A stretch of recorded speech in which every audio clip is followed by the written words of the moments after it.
Yazırlar ki hayat güzeldi. Elbette güzeldi. Ancak çetinliği de var. Kim deyir ki yaşamak asattır, gözünün işine kadar yalan deyir. Hazırsınızsa, Azərbaycan kino və teatrının unudulmaz gülüş ustası Əliyağa Ağayevin sirli və faciələrlə dolu həyat hekayəsinə birlikdə nəzər salaq. Başlayaq.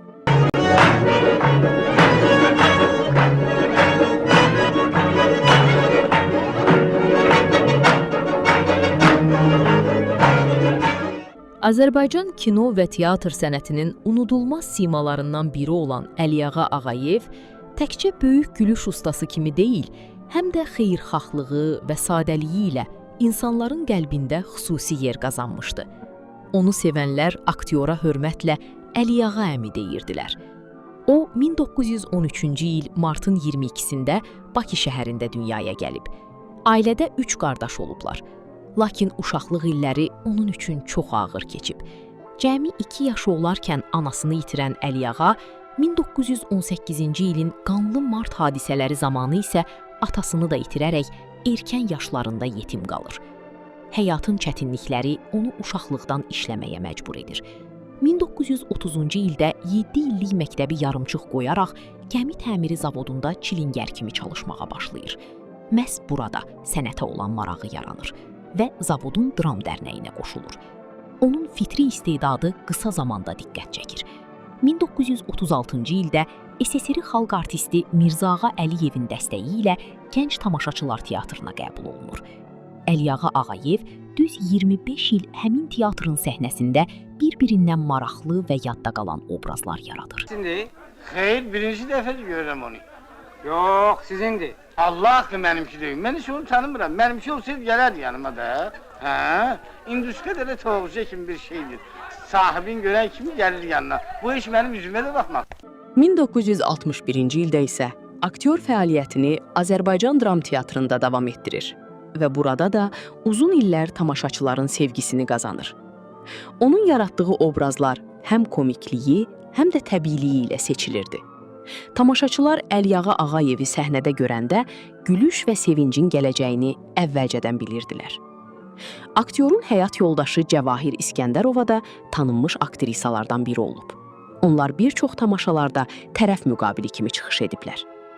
1939-cu ildə ailə qurduqdan sonra Cəvahir xanım sənətdən uzaqlaşır və ailəsinə daha çox vaxt ayırır.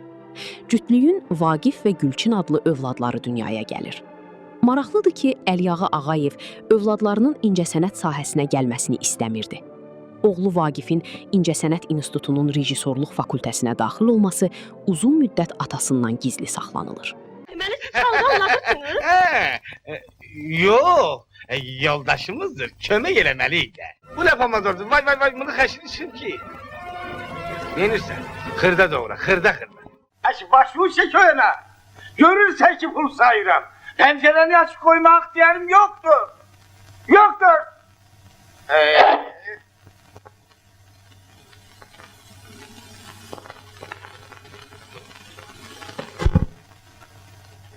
Aktyorun kinoda ilk işi 1955-ci ildə çəkilən Görüş filmi olur.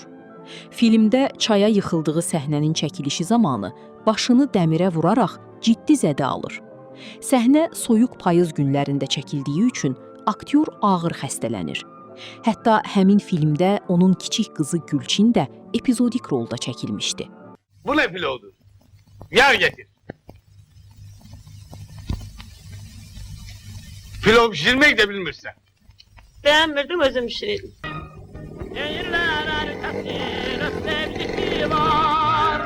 Boşa yararmışdır, ezelden olan Şamil! Usanmak nedir? Lakin onu bütün SSR məkanında məşhurlaşdıran əsas rol, O olmasın, bu olsun filmində yaratdığı Məşədi İbad obrazı olur.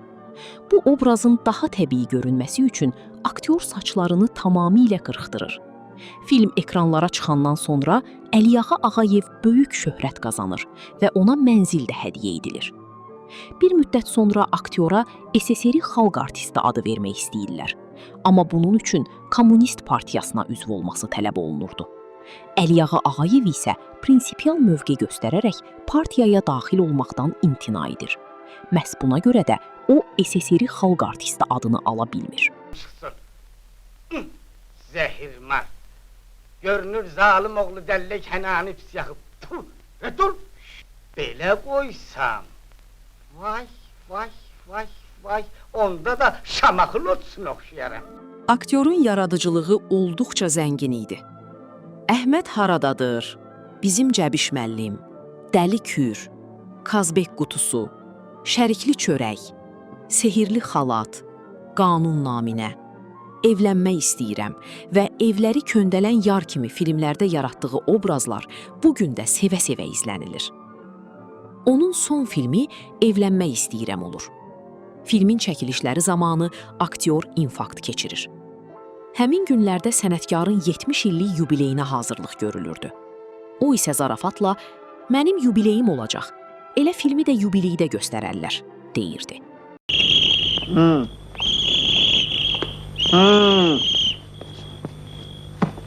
Вот, paşa, bomba arabası. Güzel. Don Feyzullah, bomba fırlısı. 1983-cü ilin noyabr ayında dostları ilə kafedə oturarkən Əliyağa Ağayev yenə hamını güldürən bir lətifə danışır. O qədər ürəkdən gülür ki, qəfil halı pisləşir.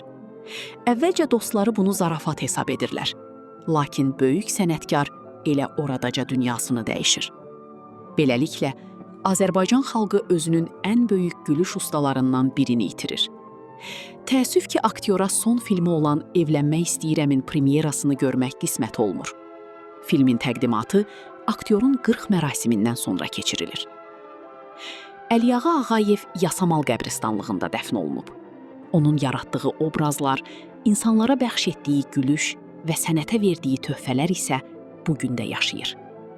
Kanala abunə olmağı və videonu bəyənməyi unutmayın. Qoşu, ay qoşu, sen Allah'a çıkabilir. Orada ne yürürsünüz? Adam rahmetliyin oğlu adam burada ne diyer? Tez olan çıkabilir, bombalar söküldü başımıza.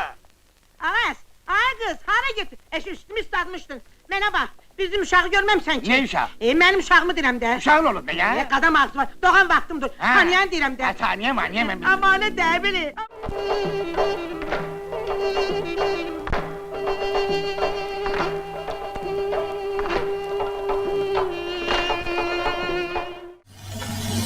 Odur bak, taksi. Mi? Ye. Ye.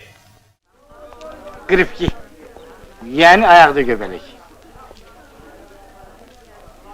Bu da iki sidik, sende taş var. Ham yazılı.